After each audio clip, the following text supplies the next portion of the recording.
Joining us now to break down the latest developments in the 2020 race is Liz Harrington, the national spokesperson for the Republican National Committee. Liz, yesterday we saw big fundraising hauls for both sides of the aisle. We saw the Biden campaign bring in $141 million along with the DNC, as well as the Trump campaign and the RNC bringing in $131 million. What do these fundraising numbers tell you about exactly where we are in this race? Well, you really need to look at the cash on hand to really get a good picture of the incredible advantage that we as Republicans have going into this election. President Trump and the grassroots support behind him is really unprecedented. And we've built on that, and we have been building on that, breaking record after record, month after month, all throughout the past year. So we raised $14 million in a single day on President Trump's birthday. That kind of shows you the enthusiasm level that's out there. So we have $295 million cash on hand, and that's really a deficit that the Democrats can never make up, no matter how many big fundraisers they're trying to bring out for Joe Biden in the basement. It's not going to ever be able to fill that gap, and they don't have the infrastructure on the ground that we've been building on since 2016. And I think it is also worth mentioning that, for example, this past month, Joe Biden has been heavily fundraising. I mean, it's been something that they've had events for. Barack Obama finally came out and had a conversation with him in a fundraising effort. That's not something that the president is doing at this moment. Of course, he has the job of being president. He has other responsibilities going on. He doesn't have that luxury of staying in his basement, holding these virtual events, things of that nature. But some of the president's supporters look at those fundraising numbers, and they also look at the polls that are going on right now, acknowledging, of course, what happened in 2016 regarding polls. At what point should they, if ever, start worrying about the poll numbers? You can't trust these poll numbers whatsoever. They're the exact same playbook that Democrats in the media rolled out all throughout 2016. I mean, the same timeline, almost exact. You saw Hillary Clinton was supposedly up by 10 points or 12 points. This race is over. It was completely untrue. And the fact is that the establishment media has never figured out how to accurately poll, how to represent our supporters, and give an accurate picture of what the voting public's going to look like on Election Day.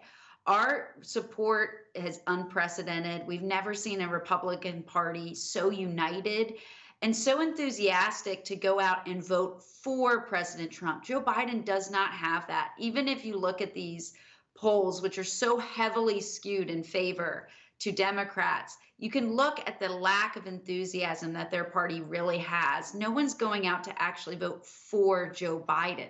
Why would they? He's not even there really to vote for. He's stuck in the basement, like you said. They don't let him out. They're doing these fundraisers, but he's not actually campaigning. No one's actually getting to see what he would be like under pressure. And the only time they do let him out, the American public can see very clearly that he does not have the energy or the stamina or the mental acuity to hold the highest position in the land. So these polls are so skewed, they're so inaccurate, and Democrats really cannot match the enthusiasm level that we have for President Trump.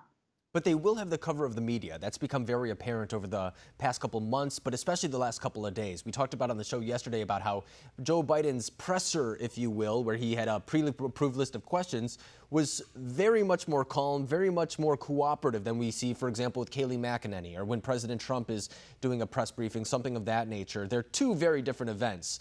But when we look at what's going on, so for example, some polls show the president's down, some people will point to the fundraising numbers. But is it advantageous for President Trump to be the underdog in this fight the same way that he was in 2016? Well, he's the incumbent, so of course it's different than the 2016 race. You can't repeat everything that happened in 2016, but there are a lot of similarities that I'm seeing of just an establishment that is so unwilling to recognize the reasons why President Trump was elected in the first place. Look at USMCA that went into effect this week. NAFTA was an issue, a complete disastrous deal that Democrats promised to fix for decades. It was Hillary Clinton, it was Barack Obama, it was Joe Biden that said, yeah, we're going to change that. President Trump said he was going to change it, and he actually did it. This is just one example of a great deal for America's workers that President Trump delivered That is why we voted for him. He actually follows through on what he said he was going to do. He doesn't care about the Beltway interests, the establishment interests. He's going to follow through and do what's best for America's workers. That's what the media misses in all of this. And I would add one point about your point about the softball questions.